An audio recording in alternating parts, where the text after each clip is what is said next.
Ready?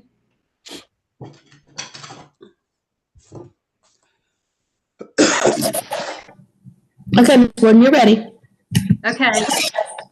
Good afternoon, everyone. I hope everyone has had a tremendous holiday, and we are going to call this meeting to order today.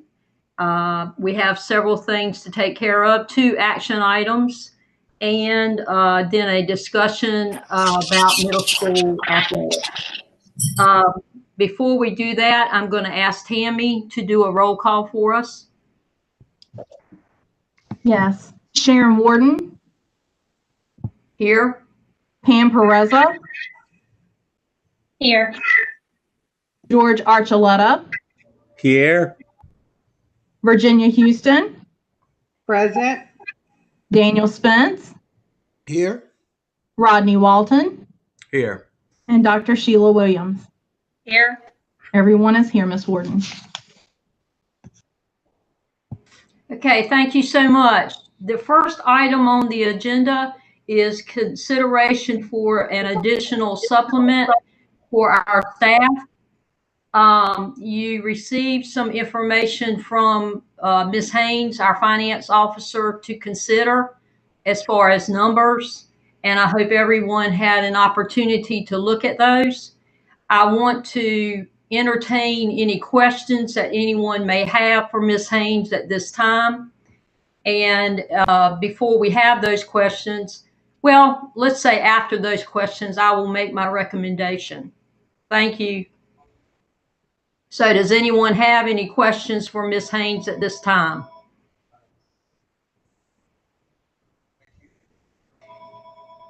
If not, it is my recommendation as chair of the Finance Committee to consider the 2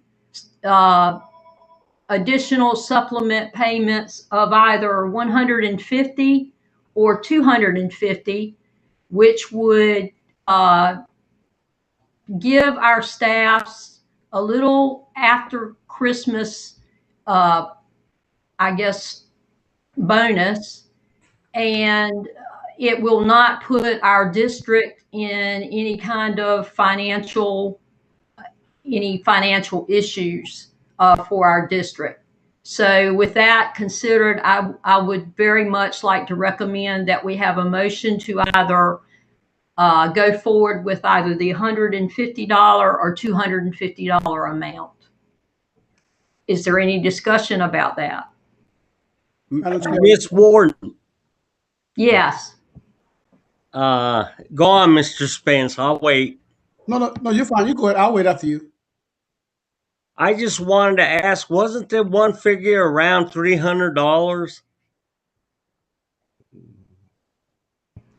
There was a $350 amount that would involve going beyond our available funding that we have. I mean, it's doable, but it's something that we need to take into consideration because of weather events that may occur. We may need additional funding. For example, if we have flooding events, we had a terrific rain incident this past weekend, and we had major flooding in our neighborhood. I don't know about the rest of your neighborhoods, but that always affects us as far as busing and that kind of thing, and often requires additional funding. Also, you have to keep in mind, even though it's rare, we do have snow. And as you all are aware, North Carolina, especially northeastern North Carolina, we oftentimes have difficulty in moving during snowstorms. And so that would involve, additional funding as well. So that's what I wanted to keep in mind as we move forward. There's nothing that says that at a later time we consider an additional amount. That's something that's absolutely doable. At this time, though, I really do think that we need to be very, very cognizant of our situation here in northeastern North Carolina, especially with all of the challenges that we have before us with weather, COVID-related incidents, all of those things. So again, it's just an opportunity for us as a board to show our support and our appreciation for the excellent work that our staffs and our teachers have done during this most difficult time. And, it's not just during this time. They do stupendous, outstanding work every day. Students on task and keep them progressing academically. So with that said, I just want to suggest that we look at the $150 or $250 amount. And, Rachel can expand on that if you would like from the financial officer perspective. Mr. Spence, did you have something? I did, and that was part of my question. I remember there was a number higher than the 250, but you helped explain it, so I'm okay with that. And then it's clarification. This was for all employees, correct? That is correct. It was across the board. You muted yourself. Okay, I'm sorry. I do that quite often. I am very sorry.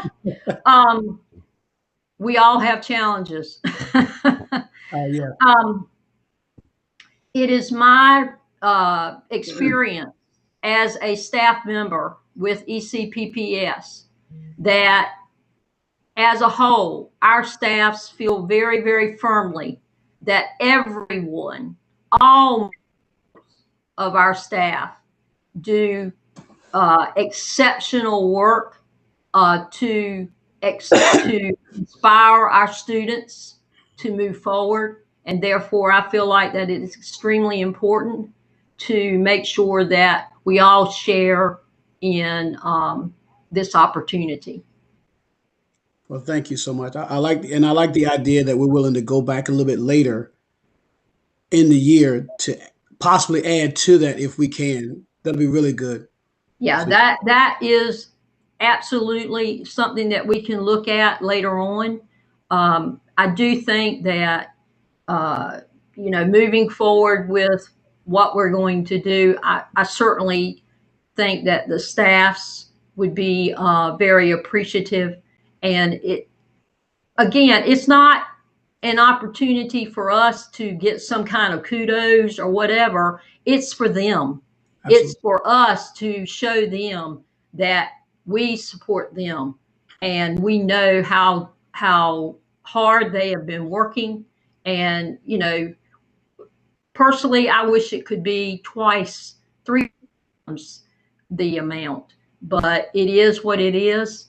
And we'll do what we can at this time, and then we can look at something else later on. And to add to that, I would say go with the larger amount, the 250. Again, I know I've been a staff member also, and I know how appreciative, even though employees don't necessarily expect it, but it's just nice to know that you're appreciated. And I think the fact that we can go back later if circumstances allow us to and give them more, I would just say, just go ahead and decide to do the $250 amount for everybody. Ms. Warden, I have a question. Yes.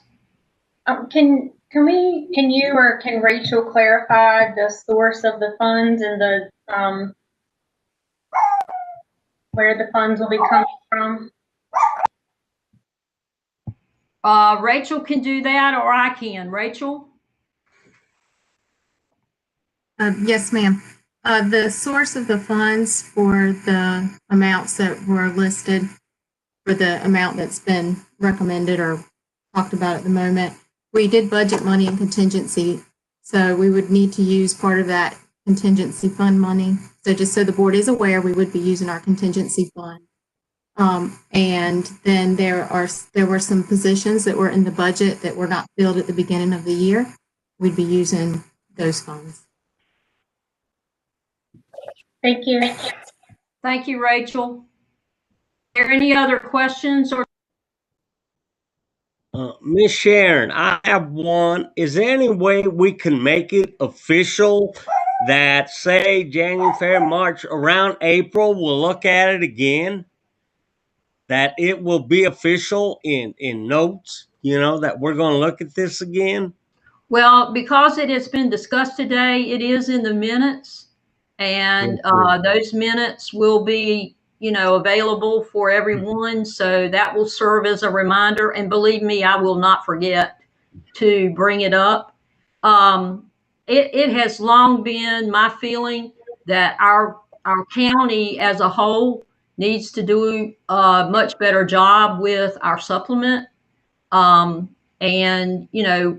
all of us have discussed that, maybe, well, not the two new members, but those of us who have been on the board, we have discussed this before, the fact that we would like to see our supplements raised.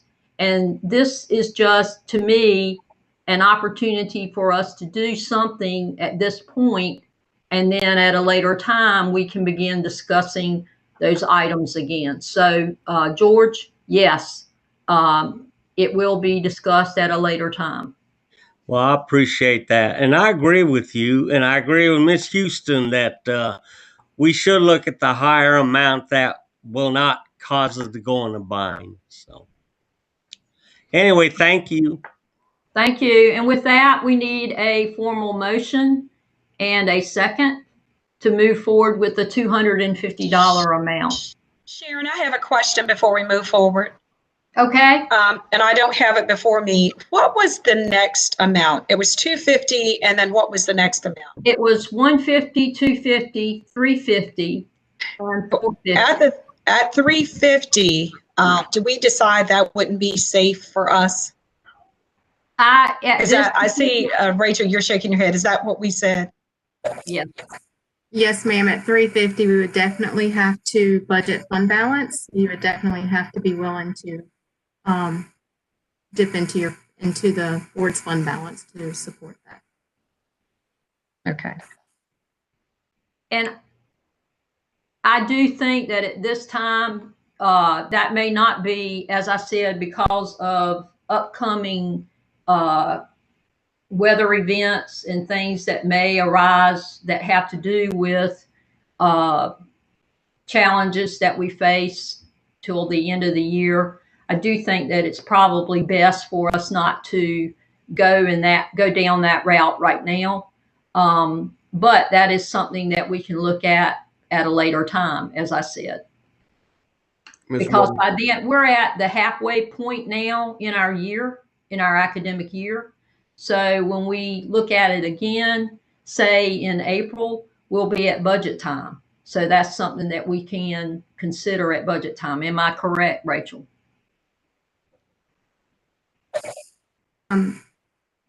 If the board would like for us to reconsider it, of course, we will provide you with updates where we're at with the budget as the year goes on. Okay, thank you very much. Okay, any other questions or discussion? I was going to add just one thing, Ms. Warden, if I could get a second. Sure. I guess my thinking with the amounts that we're looking at and understanding the fact that the budget right now, like Ms. Raines has just said, that it would cause us to dip into our reserves. So, but I would like for us to be creative in the sense that these times that we're facing now are unprecedented with the fact of the pandemic and how extra hard these teachers are actually having to work and the staff are having to work currently. So with that being said, I'm not pushing for an additional amount at this time, but when we come back and we look at it again, we're not going to be looking at it as the same. It's not going to be with, like, the weather restrictions are always going to be the same thing based on it could always happen at any time. But based on these last 9-10 months, it's been unprecedented. And this will always have an asterisk beside it as far as like the bonus was given at X amount under these circumstances. I don't want it to be not considered when it comes back to a later date, that if we need to do it again, well, we don't have COVID, that sort of a thing.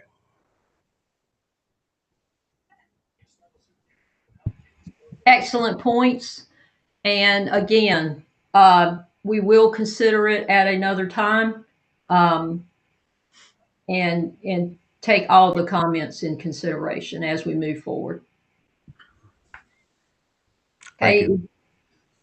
If no one has an objection or any other point, could I have a motion to move forward? Madam Chair, Yes. I move that we give to all of our staff members a bonus at this time of $250. And And I need a second. I'll second that motion, please. Okay. We've had a motion and a second to move forward with the $250 additional supplement payment for our staffs. Any discussion? We will take a roll call for a vote. Ms. Sawyer? Pam Pereza, Yes. George Archuleta, Yes. Virginia Houston, Yes. Daniel Spence, Yes. Rodney Walton, Yes. Dr. Sheila Williams. Yes. Thank you.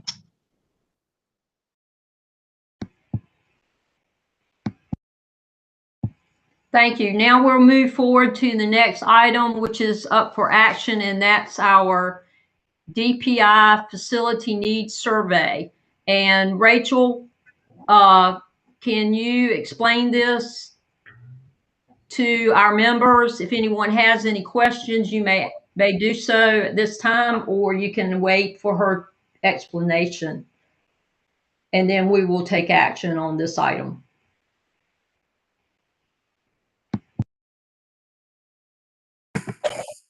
Chair Warden, I believe Ms. Wilkins was going to present this, if that's okay. Oh, that's fine. Okay, Ms. Wilkins, you're on. Good afternoon, Superintendent Edmonds, Madam Chair, Warden, board members, and other members of the system. Before you today is a 2021 Facility Needs Survey that is required by the state for every 5 years to be submitted. It's an extensive computer-generated software program that is used for assisting us in planning. The first couple of sheets that you have before you, two sheets are summary sheets that goes through each site and gives what renovations may be needed. The last stack would be the individual schools that goes through each area of items that may need assistance with. We based most of it on the site improvements for the interior, exterior of the buildings. There are other areas if we need to add that we can. It's a computer generated software program which did all the calculating for us. We had to put in the data, of course, but it generated the spreadsheets for us. If you would like, if you've had time to look through them, and if we need to add anything, then I can do that. It is actually due on Friday. The top sheet needs to be signed, and then the county commissioners will also receive a copy of this. At this time, do you have any questions or comments? I just have a question. You did say and I'm looking at the document as you're speaking, but you did say they may need, and you used the term may. So are these renovations that are needed or a possibility? Because you're using the term may. I just want clarification. Well, if you look, it's like Central have requested a canopy for walking and in the rain. We don't have that budgeted. That may be something that we can put as for a capital project in the future. Items like that we don't have on the budget that we won't be able to. Okay. Yes, ma'am. Okay. Thank you. Yes, ma'am. Any other questions? I have a question. Can you add, even after can you add to it, like at a later time, that there was something that comes up that is needed that you failed to submit on this form? You said it was like for 5 years. It is. Is that It is a is possible? 5-year. It is a 5-year projection plan. It's just a tool to help us in planning. So if there's something that we didn't put on here and it's a need that arises in the next couple of years, then we can by all means, because it's a 1 to 5 year plan, and then there's a 6 to 10 year plan. So yes, ma'am, we should be able to add it.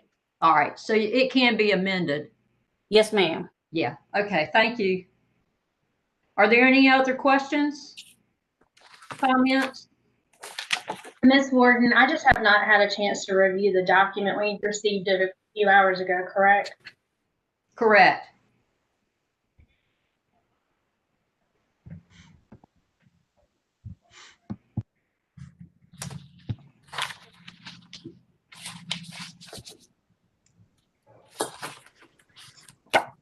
I have a question, and I think it's piggybacking off of, I'm sorry, I can't remember who asked the question about the recommendation. So these are recommendations. If we agree and take action today, are we locked into what's on this survey already? No, sir. I don't think we're locked in. It's just a planning tool. And that's something that DPI is asking us. We have to submit this planning tool. For what purpose again? Do we have to submit this tool to them? It's a 5-year facility needs survey that they recommend every 5 years.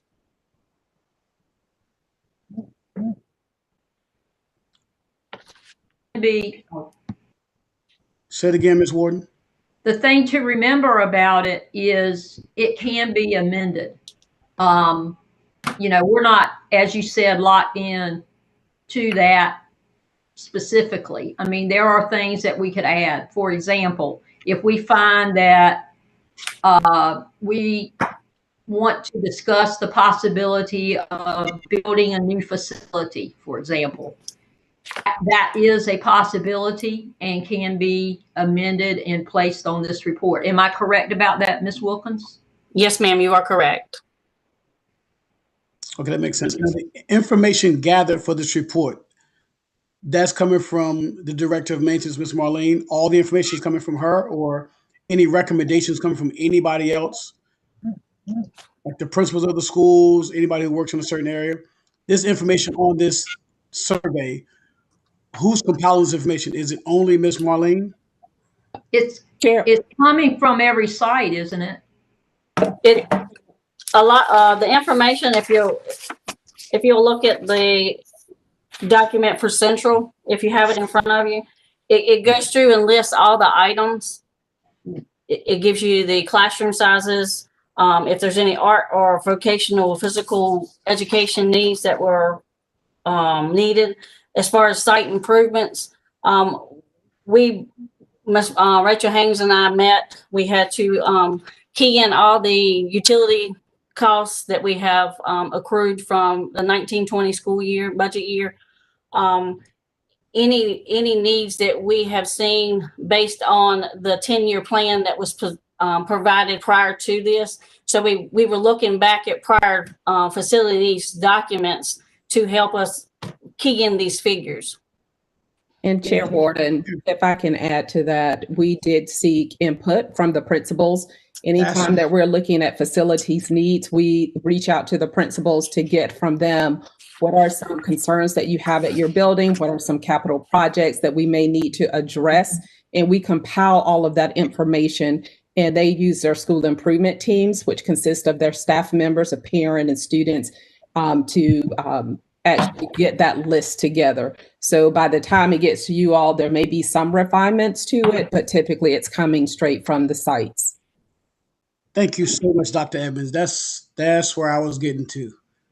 Because the principals, the teachers, they're working in those facilities, so they see firsthand what's going on. So I didn't want somebody on the outside making a decision for that particular school and not consulting people in that school who's actually working. Thank you. Thank you. Welcome. Absolutely. And we say that all the time, that we have to get the information from the people that are closest to the work. And that will be our principals and staff. So you're quite welcome. Okay, I have one question. It's was this something that you've known about for a while, that it has taken you time to walk through these buildings and talk to the principals and get everything? Because with all due respect, all this that I was looked at was thrown at us this morning. And, you know, I hope you all weren't rushed into something. Do you understand what I'm asking? You know, because I feel we're voting on something that was just thrown at us today that we're looking at. And, you know, I don't know. Do you understand? I'm just wondering if you all had time. So, Mr. Archuleta, the facilities plan, the assessment is due earlier this year than it has been done in the past. When we look at that 5-year projection, there was a misunderstanding of which agenda this item would be on. It was supposed to be on today's agenda and sent out with the other information, but the misunderstanding was that the thought that it was going to be on the committee agenda. And it should have gone out with everything else for this agenda because it's due this week. And so when that was realized, it was sent out. Thank you, Doctor. So I do apologize for the late response of getting that to you, but no, it was not rushed and put together.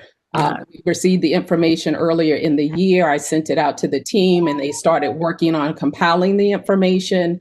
They got the final pieces together and it was to be sent to the board. So my apologies that there was a miscommunication about which agenda it was supposed to be on. Yes, ma'am. Thank you, Dr. Edmonds. You're welcome. Can we get a few more details on the Weeksville and River Road, just the need for those two projects since they're over $1 million?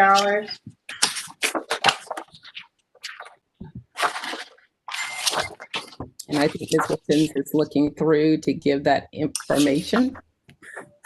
The biggest point of it is the air condition at Weeksville. The air conditioning and heating, as you're aware, it hasn't been replaced. They are still currently heating with propane, and the square footage of the building was put in and it calculated it at $25 a square foot. So that's the calculation that the software came up with, but it will be in the next 5 years this on a 6 to 10 year plan. The air conditioning and heating unit in that school will need to be replaced because of the age of it. And River Road is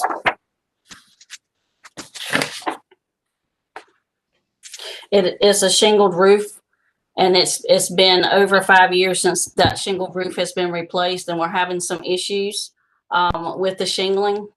And on the 6 to 10 year plan, that's what we have for a portion of that roof to be replaced.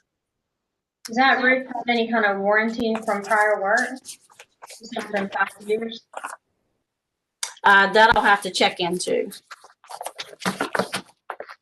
And Chair Warden, Vice Chair Perez, and board members, the information that you have before you is also some of the same information that when Mr. Floyd was with us that he shared as well. So these are projects that have been identified. I know we sent out the roof information each month to share kind of what that inspection looks like. And when we were talking about long-term capital projects, some of these projects are the same ones that were in those long-term projects.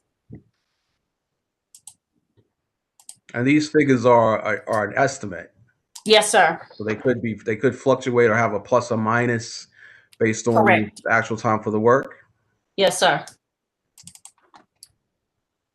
And typically what we'll do is have a project management sheet that we will send out for each project that the board gets each month that will share what our projections are. And once we go through the design phase, then we can kind of get some more closer to the actual dates and times, as well as the amount that the project will cost. And we will project that project out. And give an update to the board each month. Did we hit that mark? Are we behind, or are we ahead of schedule? So once those projects are actually in motion and we're working on those, you'll get an update each month on them.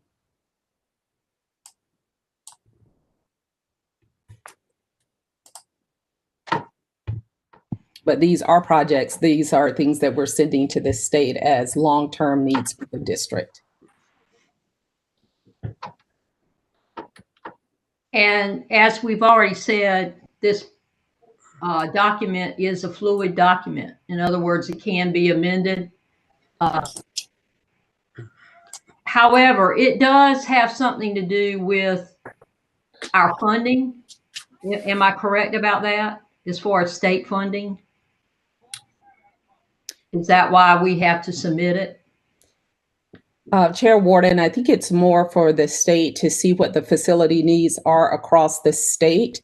Okay. And at some point, there's been some conversations around potentially having some state level funding available. I'm sure you've heard of different school districts that were able to apply for grants to do some improvements.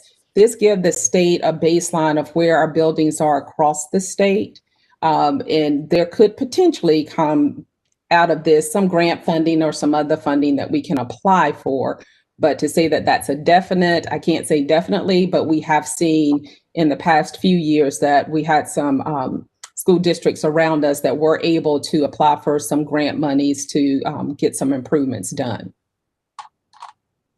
Okay, that explains why the report is required, which is what I suspected. And I do know that, you know, you can't guarantee anything when it comes to funding like that. But are there any other questions or discussion about this item?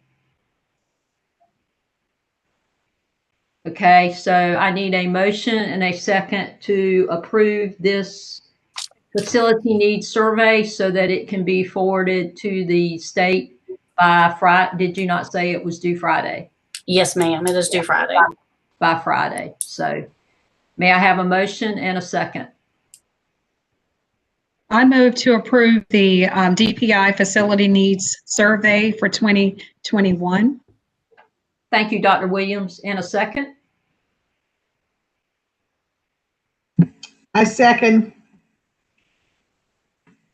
Okay, with that, we need to have a roll call vote. Ms. Sawyer. Pam Pereza, Yes. George Archuleta, Yes. Virginia Houston, Yes. Daniel Spence, Yes. Rodney Walton, Yes.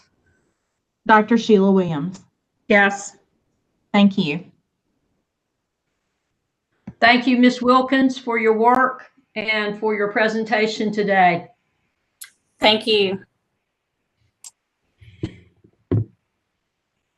Okay, the next item is middle school athletics. And this is due to a request by several board members for a discussion item on where we stand with middle school athletics and how we are going to move forward. And Dr. Edmonds, I'm going to turn it over to you. Thank you. Thank you, Chair Warden, Vice Chair Pereza, and board members. We put together a presentation, one to help you to share out with the board what guidance we've received from the state level, from CDC and DHHS in reference to middle school sports. And then our principals will share the different districts and schools that are in our conference and where they have in conversations with their ADs who are actually on with us today as well, what their thinking is. And so we have both of our middle school principals here with us, Principal Fonville, Principal Moore, along with their athletic directors from the middle school. So I will start the presentation off and share with you the guidance that we received from the state level. And that guidance came from the CDC. And we have the website, the link on our webpage, but I can also get Ms. Sawyer to send that out to you so that board members can go through that website and look at the recommendations and kind of how we got to that point. But the CDC provided guidance to us to help prevent the spread of COVID-19. And as we're looking at youth sports, some of the things that they've asked us to consider was to consult with our state and local health officials. And as we are thinking about transitioning or going back into youth sports, and that's where middle school falls in the youth sports, is determine whether we're going to do that, and if we do, how it would be done. And also, are there any local contexts that we need to take into consideration, such as the spread in the community or other unique needs and circumstances that may occur in our local context, but also looking at the levels of COVID in our community. And the information that I'm sharing with you came from that website. So I'm not improvising, I'm sharing straight from that website, but try to cut down some of the information because there are several pages. And so as we're looking at youth sports, and some of the things that the CDC has taken into consideration for the recommendations that they've sent out or shared with our school districts is, one, the community levels of COVID-19, physical closeness of players, the level of intensity of the activity, the length of time that players are close to each other or to staff, setting of the sporting event or activity, the amount of necessary touching of shared equipment and gear, the ability to engage in physical distancing while not actively engaged in play, the age of the player, players at risk of developing severe illnesses, size of the team, non-essential visitors, spectators, volunteers, and travel outside of the local community, in the behavior of the athletes on the field. And you keep hearing that word age come up because as we're looking at our middle school, some of the concern is, will the age of the players, are they ready to be able to remain socially distanced and to follow the safety protocols that would be required to ensure as much as possible that we mitigate the spread of COVID-19. And so the CDC and DHHS has made some recommendations about which sports they consider to be green level sports, which ones are yellow and which ones are red. And as we go through the next few slides, I'll share with you what has been taken into consideration for each of those, but each level is recommending that you only play sports where participants can maintain social distancing. So when we look at the next, this would be the ones that DHHS recommends that, these limiting sports activities to those that the participants can maintain social distancing and not have close contact for an extended period of time. And these are the sports that are in the green: golf, cycling, disc golf, and you can see the list. I hope you all can see the list. If not, I can read through it. But these are the ones that are considered the ones that would be more safe because of the social distancing and not as much interaction and sharing of equipment. On the next slide, these are the ones that are considered the yellow sports. And these are the ones where close contact may occur, but it's not prolonged. And DHHS recommends playing outside if possible while wearing face coverings. And I know at one point it was saying if they could be tolerated, but we know that with the governor's orders and some things that have been shared lately, that there are certain requirements for a face mask. And limiting the tournaments in which multiple teams convene. And those would be soccer, baseball, crew, tennis, the ones that you see here, volleyball, softball, swimming, and hockey. In the next slide, you will see the sports that DHHS does not recommend because of the lack of being able to maintain the social distancing, and the close contact is frequent and prolonged. And for us, that would be football, basketball, competitive cheer, wrestling.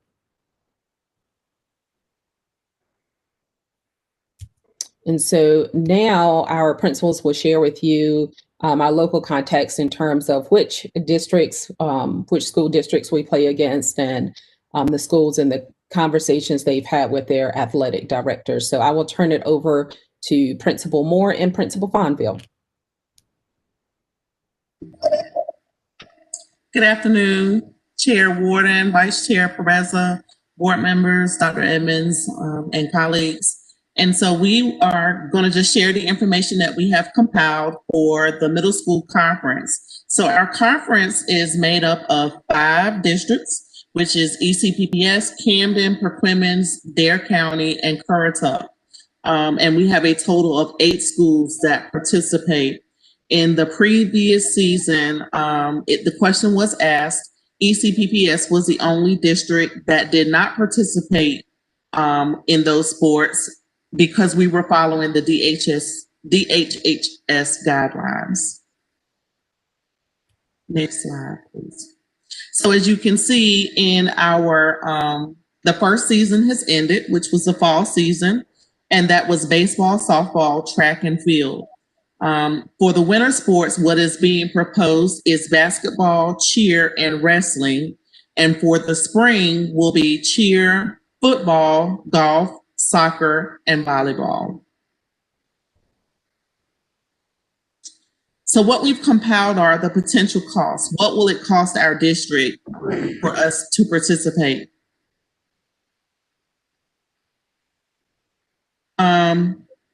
One of the conversations that we have is because of the limitation of spectators, only having 25 spectators, funding will be very hard for middle school. We do not have the budget that the high school receives or budgets that sit in our accounts at school. So what we have determined is that the officials, it would cost us about $1,500 per school for our winter season. Because we only have basketball and wrestling, and $3,000 for the spring season. Transportation would also increase because you will not be able, we still have to have social distancing on the bus. And so, for example, the basketball team, the girls would not be able to ride on the bus with the boys.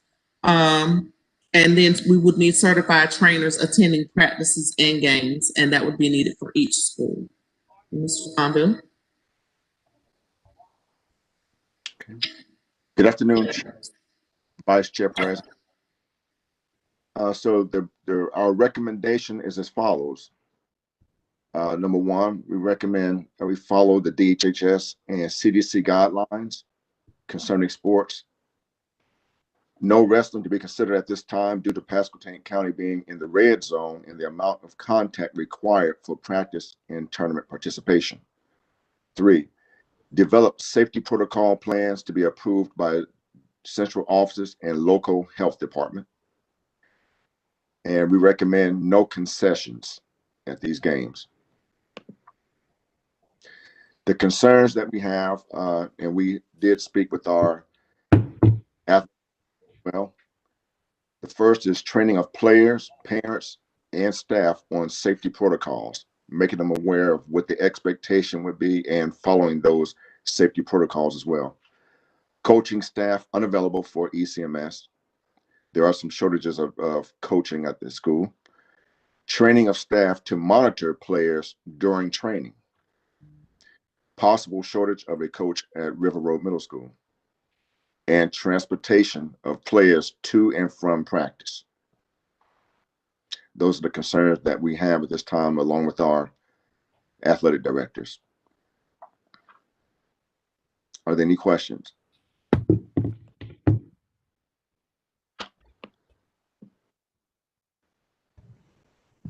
Okay, before I ask any questions, are the athletic directors going to share or no? The principals and the athletic directors had a conversation and came up with the slots, but I'm sure that they're happy to share or answer any questions that you may want them to share or answer at this time.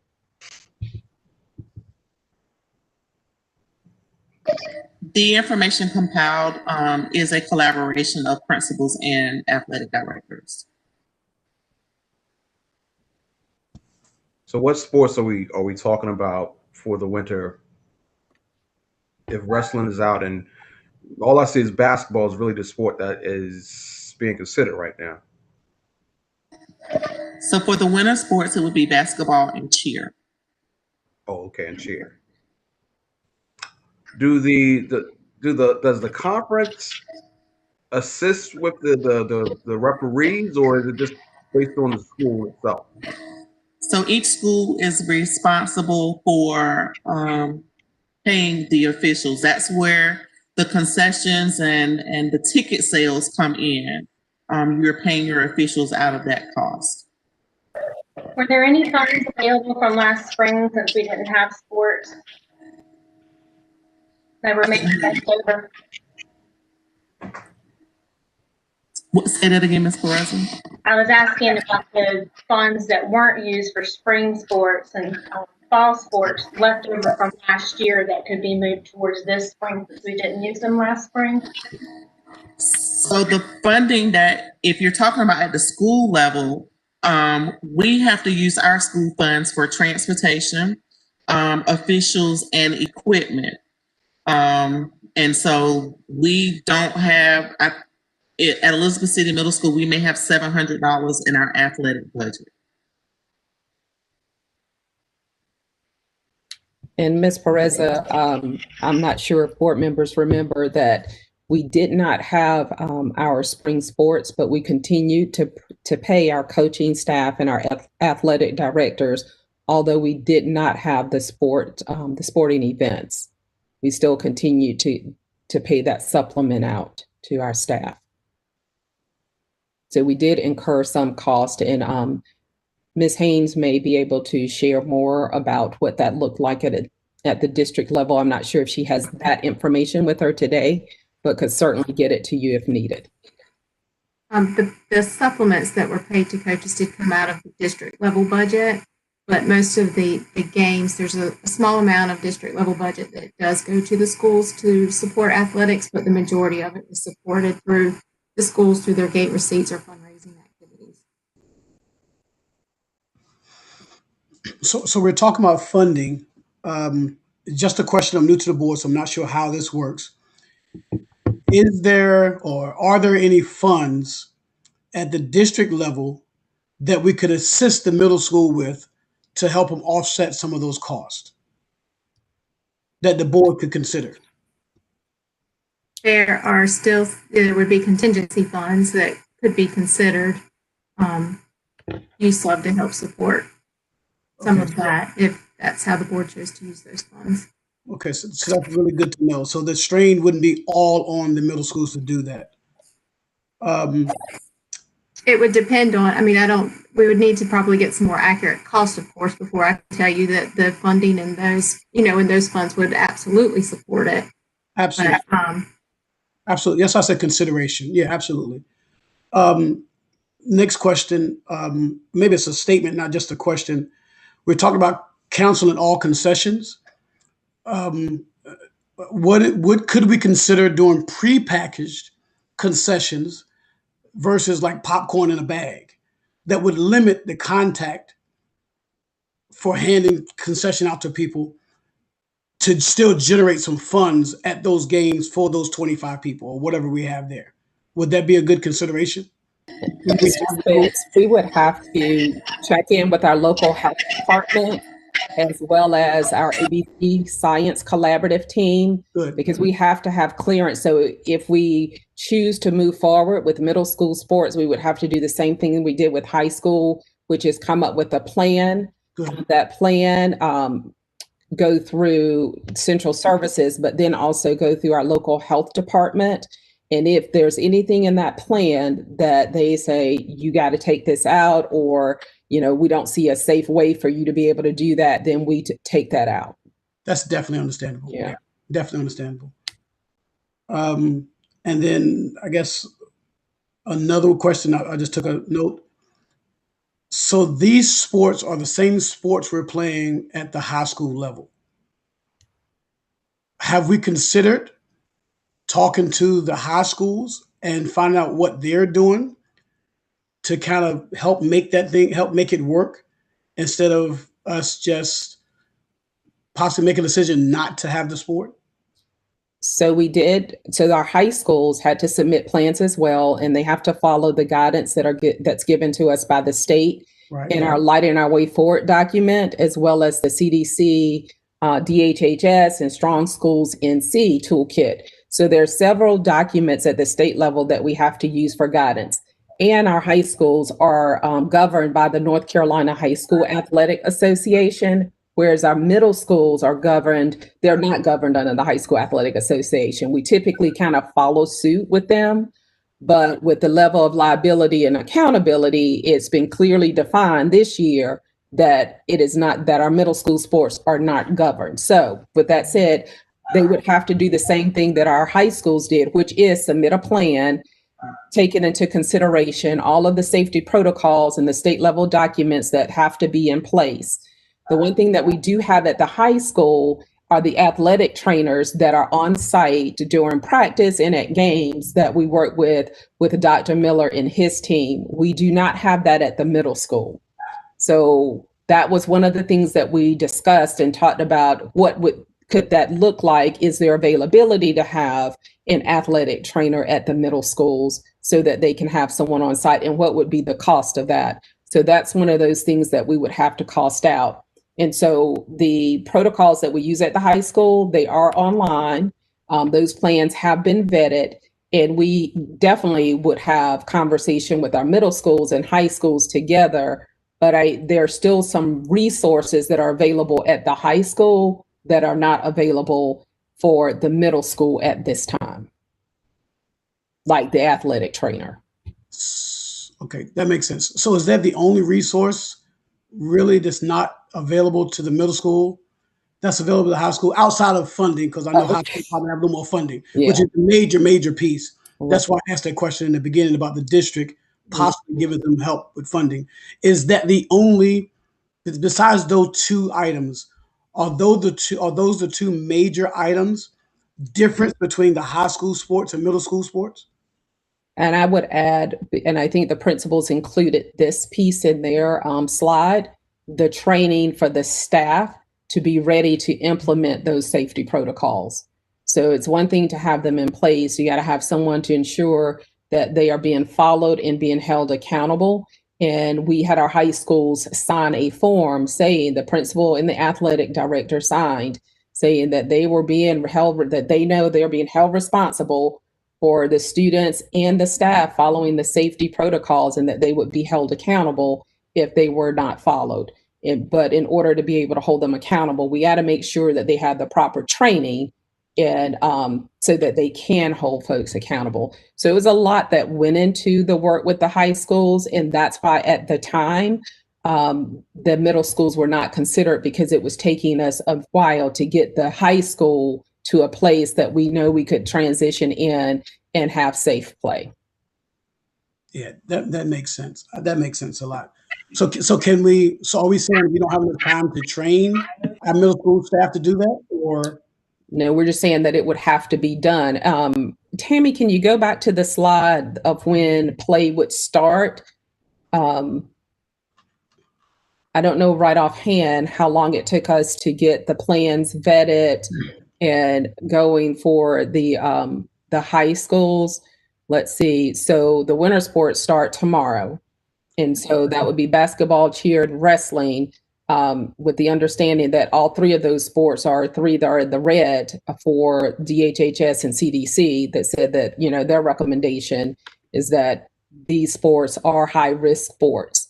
So we would have to definitely take some time to get those protocols in place, and it would depend upon how quickly we could get those plans in place. It's kind of where we were with the high schools. How quickly can the school level ADs and principals get those plans in place, send them to central office so that we can review them, and then we would send them on to the local health department once we felt okay with where they were, and then they would give us feedback, and then we would implement.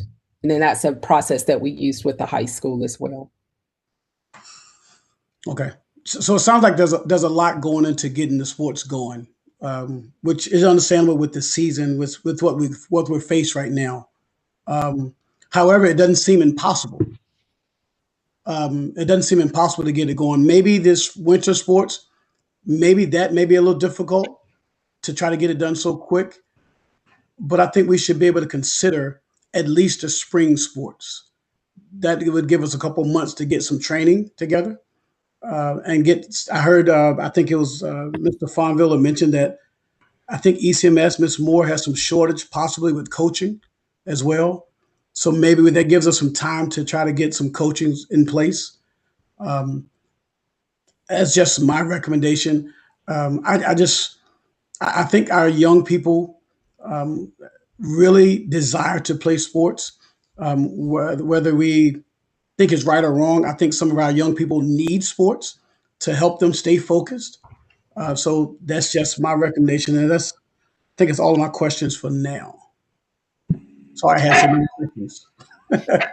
And I would agree with you, Mr. Spence, that we know that sports, as well as the arts, when we think about music and dance, all of those pieces play a very important part in our social emotional growth for our students.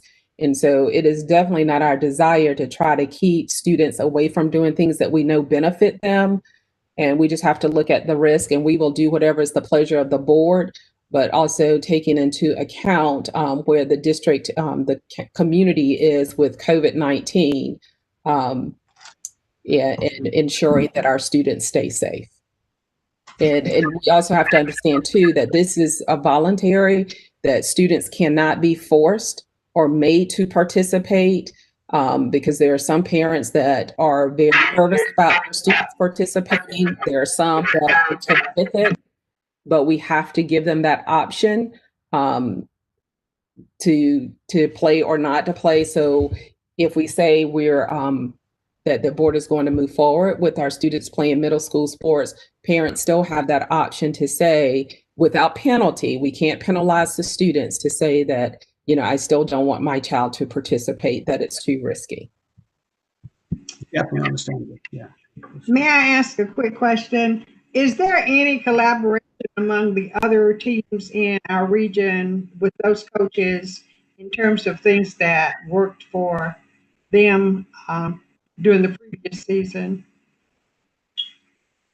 Ms. Houston, I know the high schools do have that collaboration, and I will have to look at the ADs and the principals for the middle schools to let us know if they have that same network at the middle school. I'm sure they do, but I will let them answer that. Mr. Manuel, if you will answer that question, please. Sure. We do continuously have our athletic directors meeting for the conference, and we talk about the seasons. So we are in collaboration and talk to each other about what's working and what's not. Can I piggyback on Ms. Houston's question to Mr. Manuel? You said you guys are collaborating. What are some of the concerns that they have had, if any, and how are they still continuing their sports? If you can answer that in any way.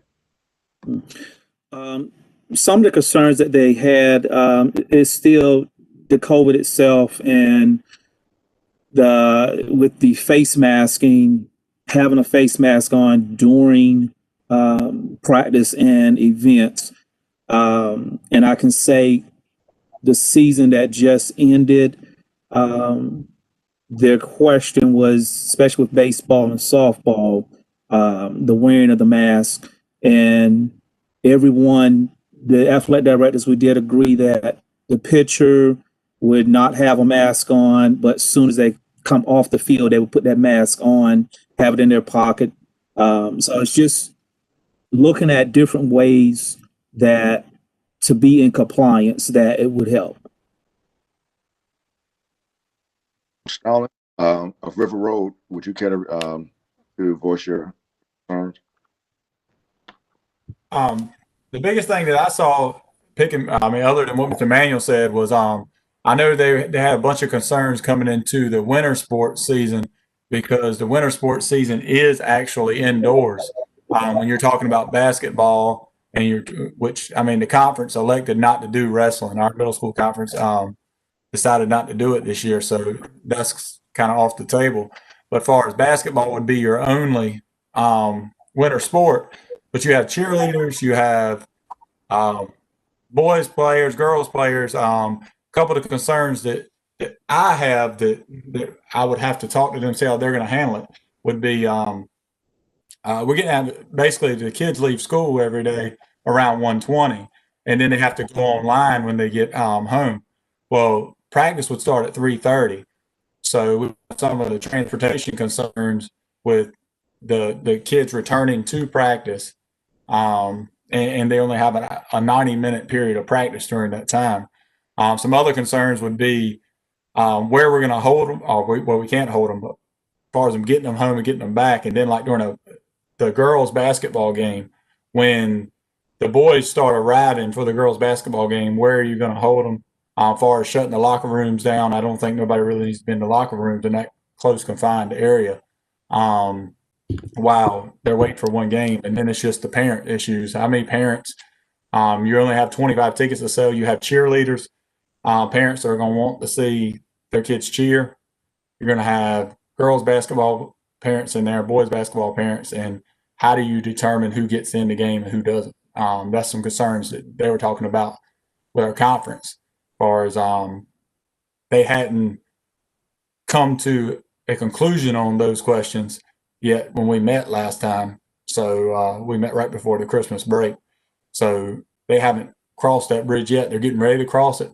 So that would be something interesting that I'd like to find out how they're gonna handle that situation. As far as outdoor sports, I mean, in my eyes, my opinion, like you were talking about in the spring, it would be a little easier because you have a chance to put your plan together if you chose to do that. Plus, football, soccer, those two are going to be what we would play in the spring. They would be outdoor sports. Volleyball would be indoors, but your cost of volleyball doesn't cost as much, and volleyball is a small sport, so you would only have 12 to 15 players on a volleyball team. So it would be less, I guess, questions over who's allowed into the game and who's not. That makes any sense. And we have had some experience with volleyball at the high school level with spectators and families wanting to come in, as well as the safety protocols for that. Dr. Edmonds, I believe Mr. Archuleta may have a question. I think he's trying to ask a question. Okay.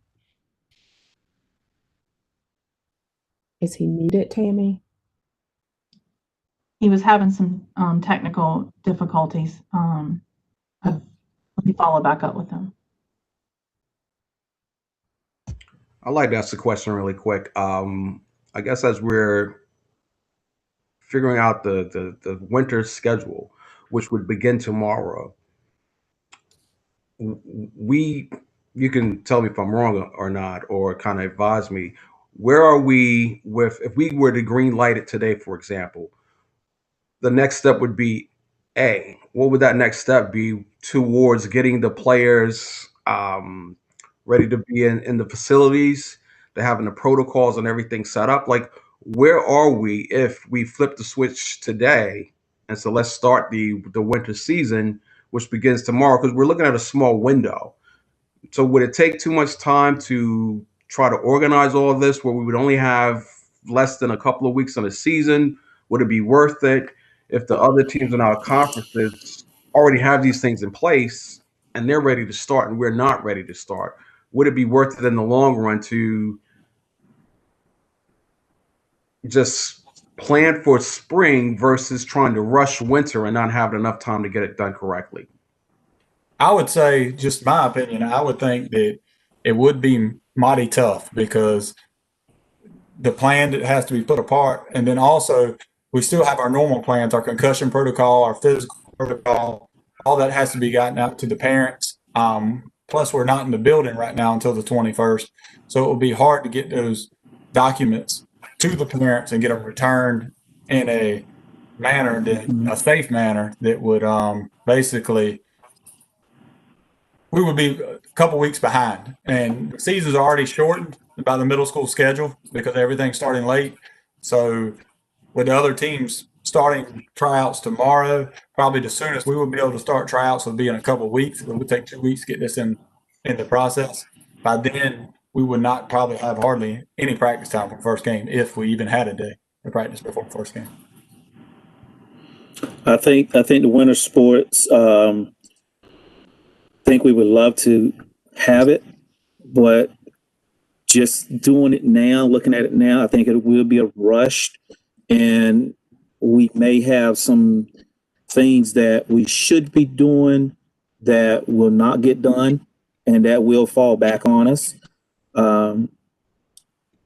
Just my opinion. I think spring sports would be better because that will give us a chance to prepare like we need to prepare and have everything in place.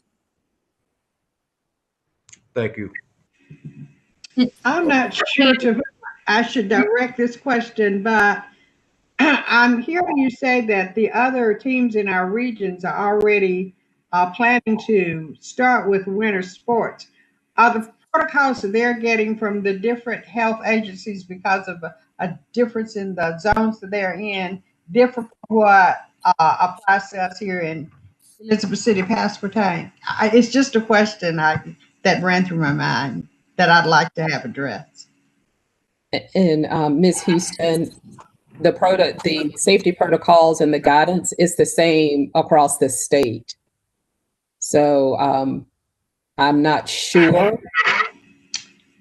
But I thought it depended on the zone in which you were. So that's why I was directing my question. I don't know whether Perquimans County, in terms of, I should have looked at the map closer, but whether or not they're in the same, I know we're deep red now. And so that's why I was asking that question. Tammy, will you pull that map back up? There. Yeah, I think. Okay.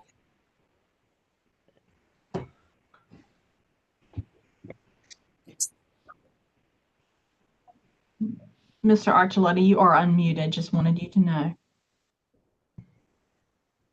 Okay, thank you. I see the map. Ms. Houston, let me ask you this to get an idea of where your question was coming from.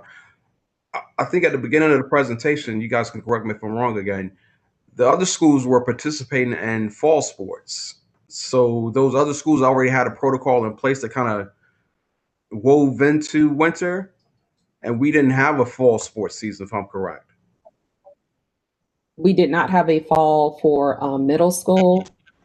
So I would have to get our athletic directors to share out what protocols that are in place. I don't know if they have plans that the other school districts are sharing.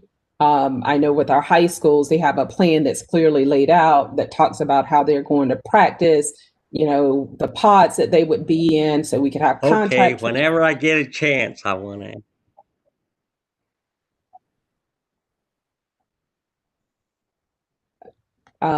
So our athletic directors would have to share what plans have been shared with them from other schools and what other schools have in place in terms of those for their sport. Have any of our ADs seen the safety protocols that the other school districts are using, their return to play manuals or anything like that, to see what they have in place? Basically, they're following the high school associations, what the high schools are doing. I have seen, I can say I've seen from Pasquotank County High School, their plan, and looking at it, pretty much we as middle school would follow pretty much theirs for our school. And I'm pretty sure River Road will look at with Northeastern and be the same, because I believe both high schools are pretty much the same. So we have went ahead and started looking at those things. far as the other middle schools in our conference, I have not seen exactly what they're doing, but they have said that they're following the what the high school is doing.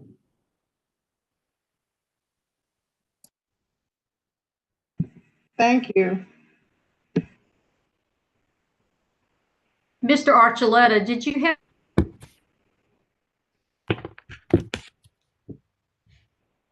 Ms. Warden, I'm going to connect Mr. Archuleta. If you give me 1 second, he just left the meeting. 1 second. Okay. I wanted him to be able to get it.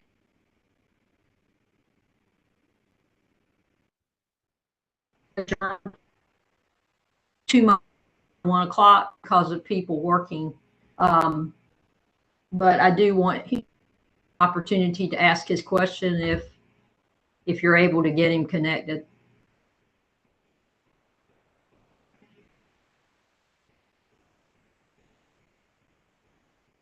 Okay. Ms. Warden, I have Mr. Archuleta by phone, and so he's going to ask his question. Go ahead. Okay, I was just wondering, because now I have missed out a lot on this conversation, so this question may have been answered. But we talked about money, we talked about what other areas are doing, but still, we are short coaches. So even if we would do anything, what are we going to do about coaches? What are we going to do about training? What are we going to do all about this stuff is what I was wondering.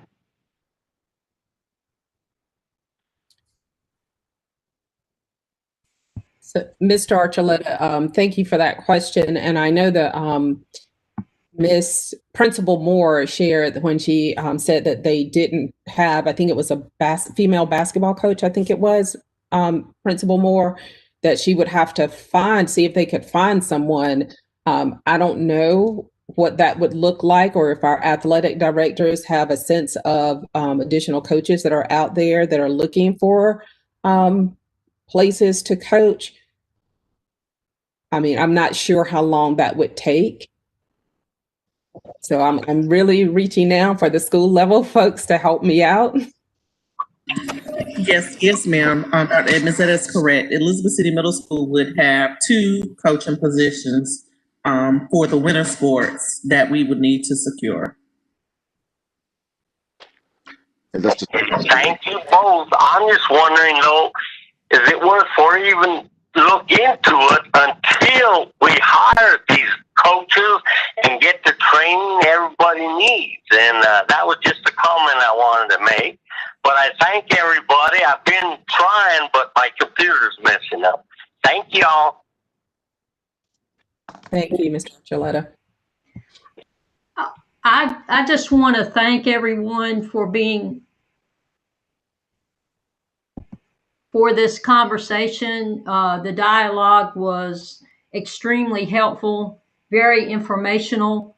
I do think that it would be wise to take a look at a possibility of spring participation for the middle school. It sounds as if trying to do something for the winter activities would be nearly impossible and would be asking too much of our staffs to take on.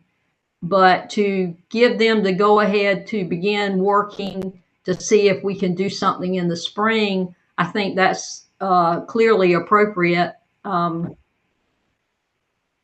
That does not mean that we'll say, okay, it depends on what our numbers look like, what the advice from the health officials, all of that, those are all factors that we have to take into consideration. I, like everyone else who has expressed an interest in this, feel that athletics is extremely important to our students' development, as is the arts and all of those extracurricular activities that unfortunately are not available at this time because of this situation that we're in. But to go ahead and move forward with some kind of plan for the spring would be, I think, very appropriate at this point in time, just to have something so that we can make a decision as we move forward with this. Are there any other comments or concerns that anyone would like to share? Questions? One thing, Ms. Warden, with us not giving the okay, my concern is that we're not going to actually put things in place to start moving forward without giving the actual okay to say we're going to do sports in the spring.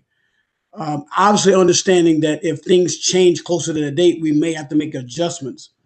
But if we don't say, okay, we're going to do sport in the spring and set some date parameters, like for example, we'll need some from, I think it was Ms. Hines had made a statement, she'll need some accurate numbers from cost from the schools to see if the board could help. How do we get those dates put into place so we can have some benchmarks to say, okay, by spring, if we follow these benchmarks, we can start sports in the spring? Help me on that. My suggestion would be to put this on the agenda for our committee meeting on the 19th and give everyone an opportunity to get those numbers together so that we have more information in order to make a wise decision about this. So in other words, not take any kind of action other than to say, go ahead and move forward with trying to get numbers together, other information that you may want to share with us during the committee meeting. Is that okay with everyone? To me, that makes sense to try to do that. But again, I really don't want to put even more pressure on our athletic directors to be able to last minute move like we are right now. That's my only concern. That we don't put them in a last minute decision making or work or get them at the last minute, have to work at the last minute, try to get something done. We really need to, if we're going to make this decision, we need to move. I think we need to move quick if possible. But I understand what you're saying. Get it on the agenda. I agree with Mr. Spence. I have a question I wanted to clarify. And I should know the answer to this, but Dr. Edmonds, you said that in the spring we continued to pay coaches and athletic directors. What is the status on that right now? So for our high schools, and Ms. Haynes, if you will please jump in, I do not want to misspeak. I know with the high schools, when their sports came back online, they submitted the request for payment. The athletic directors submit that. So I don't think at middle school, are we paying middle school? And I should know the answer to that too, Ms. Perez, but for middle school, I'm not sure. So I'm going to ask Ms. Haynes if she would share. Dr. Edmonds, let me check on who all we have paid and not paid, and I'll just give me a few minutes and I'll answer your question, okay? Okay. I want to verify. And are our ADs getting paid as well? For the high school, yes. For the middle school, Ms. Haynes can share, or they can share, because I think the ADs are the ones that submit the request or invoice for payment. So Right. They know who's getting paid. I was just thinking about the amount of money that is saved from paying the coaches. If we have not been paying them, are those funds available in order to help fund some of the activities? It doesn't have to be specifically for a coaching supplement, or can it be used for athletics in general? Yeah, that is definitely a Ms. Haynes question, because I'm not sure if I would think those are local dollars, but I don't want to misspeak. And I'd like to just add one more thing, and it goes to what Mr. Spence was saying with the timing of trying to get the spring sports together. I would recommend to the athletic directors and to the principals, like, plan for it now as if it's going to be a go. because that way at least the protocols will be in place. And if we have to turn the green light on a specific day, we won't have to do the research to find out if we have the protocols, safety protocols and things like that, coaches in place at that time. So we start planning today for it. For I think it was March 1st was the date that was on the presentation. Somewhere in February, if like I said, Ms. Warden had said the 19th, we have a meeting and we talk about it and we can decide then. But between now and the 19th, the legwork or the groundwork has already been started. So it doesn't have to start at the 19th or the 20th. It can be getting started now. So if we do green light it, it'll be ready to go without having to start from scratch per se. And Dr. Edmonds, if I may clarify on payments for coaches, we have paid the coaches the supplements for this current year for those sports that have already participated. So the volleyball, cross country, we've paid high school athletic directors, but we have not paid middle school athletic directors. Thank you, Ms. Evans. Can you say the last part? I'm sorry. After I heard volleyball, cross country, high school athletic directors, it kind of went out. High school athletic directors have been paid. Middle school athletic directors have not been paid.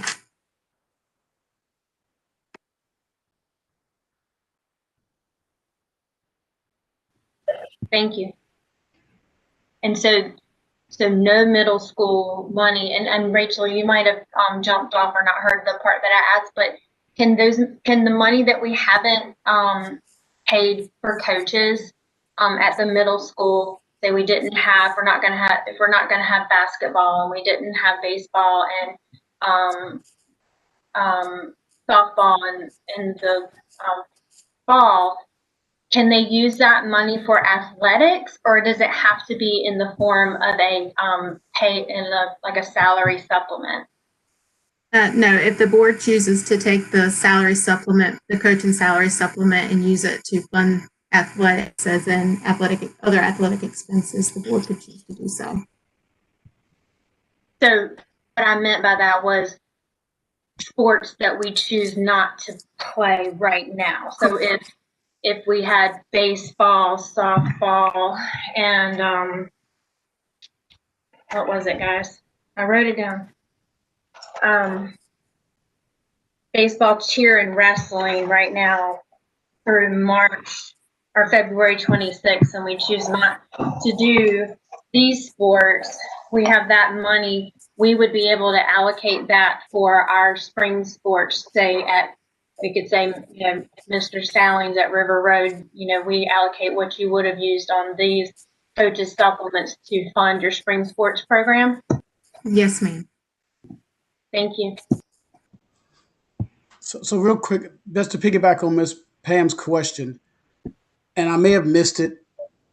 Did you say that we have already paid all of our winter sports coaches their supplement, or you said no, we have not paid them their supplement? The high school coaches in which we have participated in those seasons, we have paid.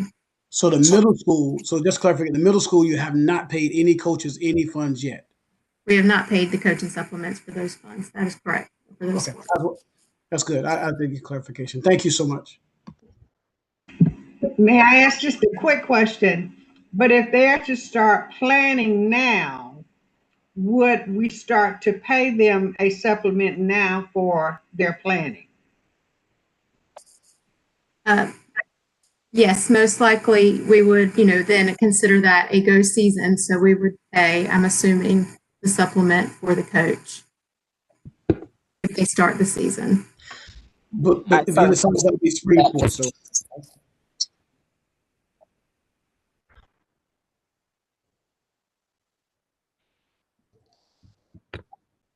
Go ahead, Mr. Archuleta.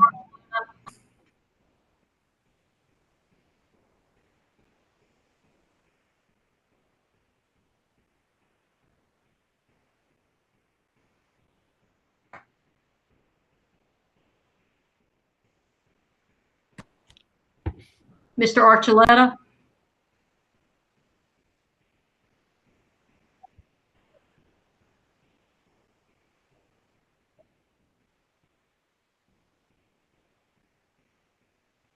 Tammy, can you possibly get his question?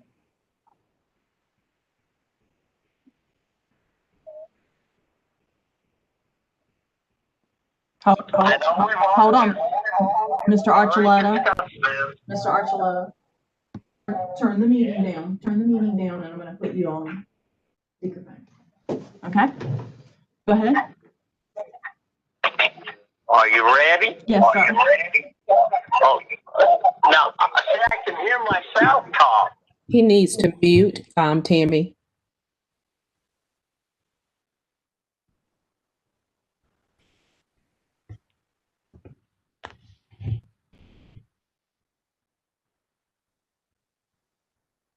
Oh, you're on apology.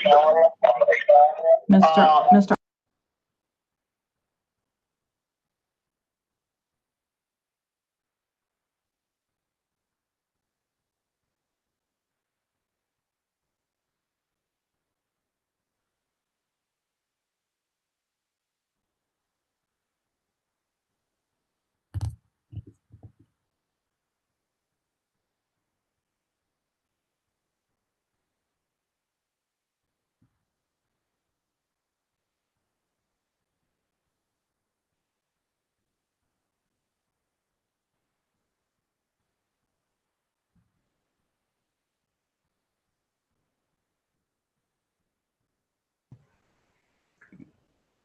While we're waiting to get that figured out with Mr. Archuleta, Ms. Houston, you did ask a good question, and I think Ms. Haynes, as you provided your answer with regard to if we start doing the research now, the athletic directors, coaches should start, I guess, getting paid per that point.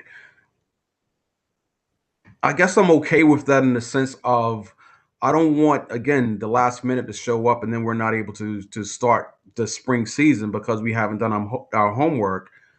But if we had to say no, that we're not going to be able to go forward with the season after we had the documentation based on whatever new facts we have with regard to the pandemic and the new parameters of what we can and cannot do, if we had to say no at that point, is that the time that we would then stop the supplement for the athletic directors and the coaches if that was to happen? But as far as getting started with trying to do the like I said, the groundwork to be ready for spring should start. I don't think that should be something we should wait 2 weeks, 4 weeks on, and then have to try to spring forward and get it started by March 1st.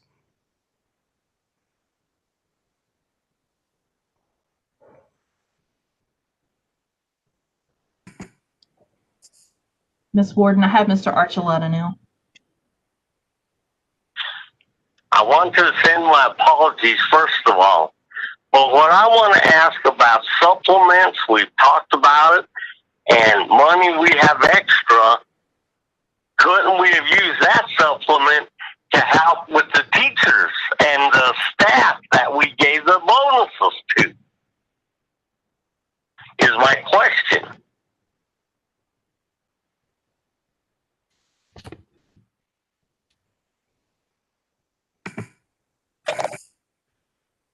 Mr. Archuleta, the amount of money that we would have left over in those sports, it's probably not going to make a significant difference in that bigger pot. I'm not saying it couldn't be done, but it's not going to be a significant amount to make up that difference in that gap of, on those tiers.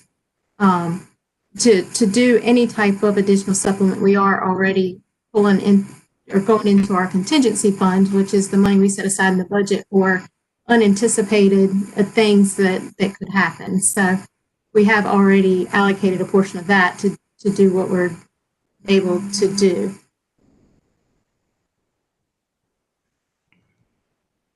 I don't know if that answers your question. I mean, I guess the short answer is yes.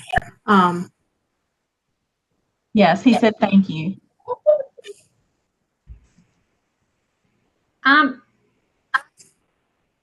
I'm in agreement that I feel like we do need to have our coaches and athletic directors moving forward with some kind of plan for anticipation of spring sports, and to begin developing that prior to the 19th, which is our committee meeting. And at that time, we can continue this conversation with more information to be shared, if that is okay with everyone.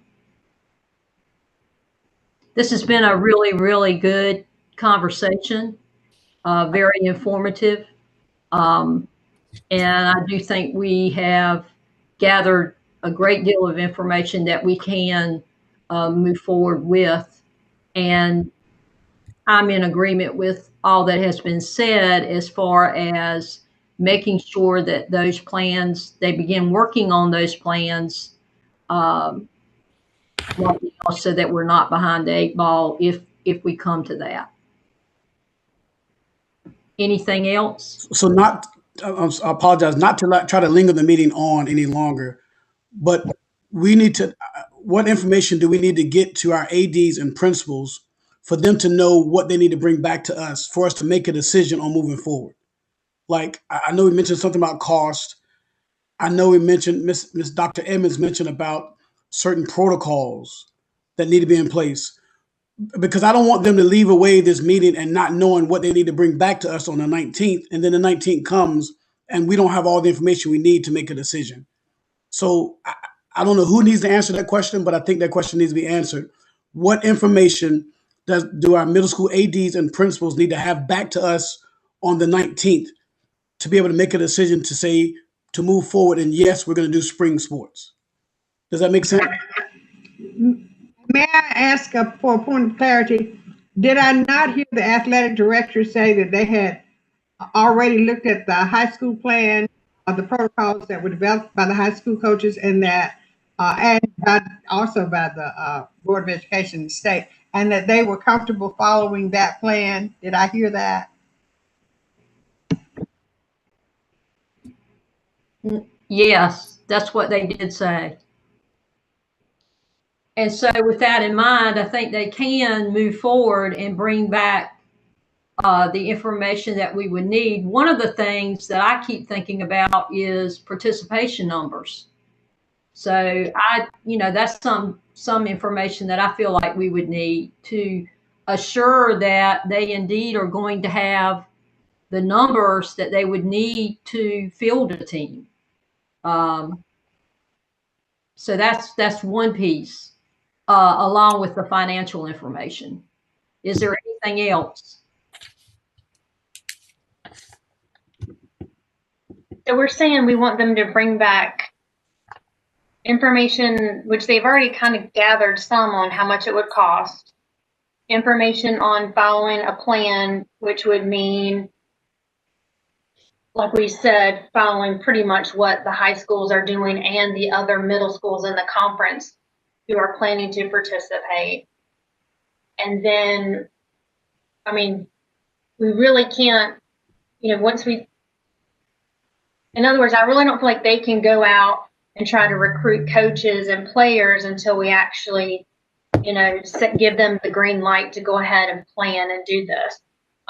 If it turns out that we don't have enough for a volleyball team, then, I still don't think that we should hold out on other sports or other, or one school has one thing and one doesn't have the other. I think that, that would be sport specific, coach specific, in my opinion. It wouldn't be like an all or none type thing. And we would manage it based on, the AD would have, and the principal of that school would have the oversight on, yes, we have enough here. We have, I don't think we need any of that kind of information, because if that school doesn't have a coach, they don't have coach. If they don't have enough players to make a team, and I'm clear with what I'm kind of trying to portray is, like, I feel like we're just asking for more information on how much we think it's going to cost, if we need to allocate some funds from the previous coaches' sources in order to help fund this for them. And then we're asking about the plans, correct? And I think the only other piece I would add to that, Ms. Pereza, is the athletic trainer. talking with Dr. Miller to see if we can somehow utilize those trainers for middle school and high school, or see if you have additional folks that could support us in that. Yeah, that's an excellent point. Ms. Warden? Yes. Mr. Archuleta has a couple of questions. Go ahead, Mr. Archuleta. Okay, the only thing I want brought to us, and I understand what Ms. Perez said about, okay, if they don't have a coach, they don't have one. But still, I think the 19th, we know that we need to know, is there a process going on that it looks promising that we're going to have coaches? Because, as was said by, I don't know who, an athletic director or the principals, you know, they need to start preparing. And if they're not going to hire a coach to way down the line, they ain't going to be prepared. So I think we need to know that they got a promising on a coach, the 19th, and the training that they need is already in place by the 19th. That's just my opinion.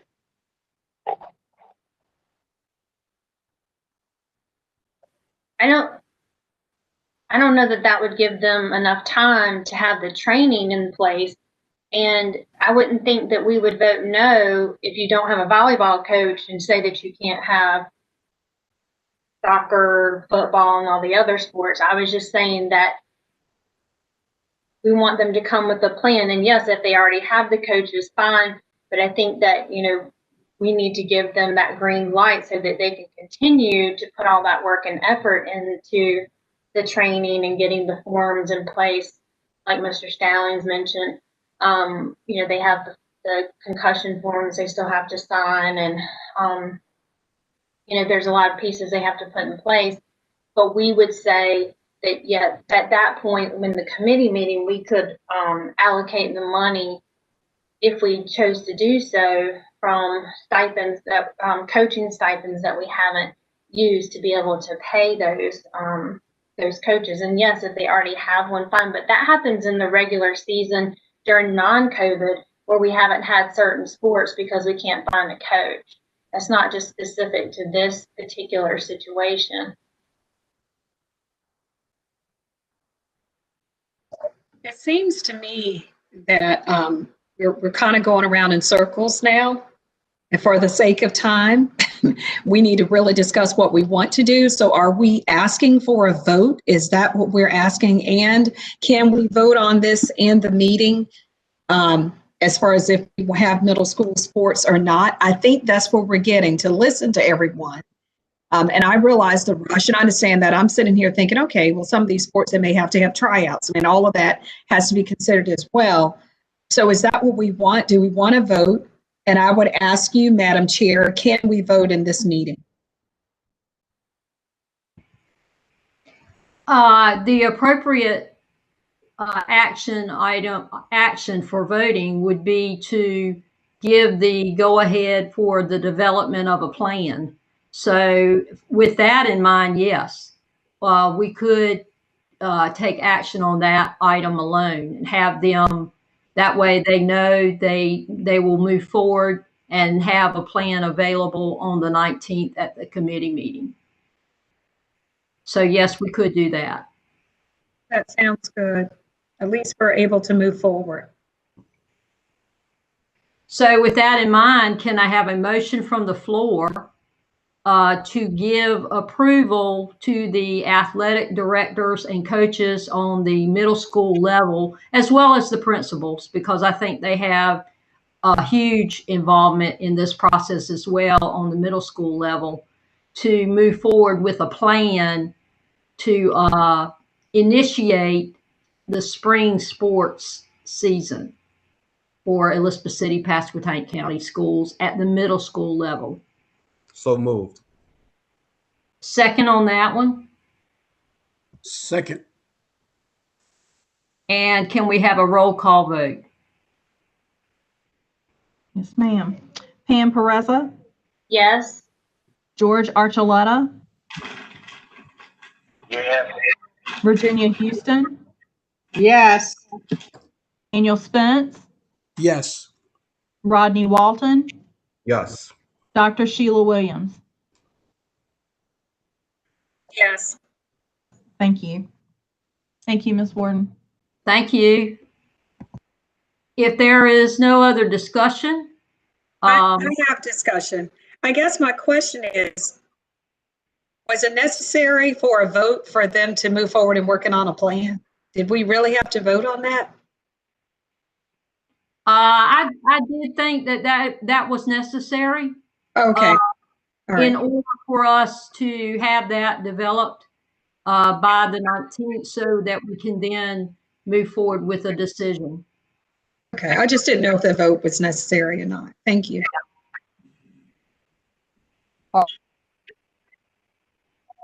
Concerns? Anything anyone has at this time? If not, I'd like to make a motion that we adjourn. Second. Okay, can we have a vote on that, please? Yes. Pam Pereza, Yes. George Archuleta, Yes. Virginia Houston, Yes. Daniel Spence, Yes. Rodney Walton, Yes. Dr. Sheila Williams. Yes. Thank you very much. Thank you, everyone, for your time. Have a good day. Thank you.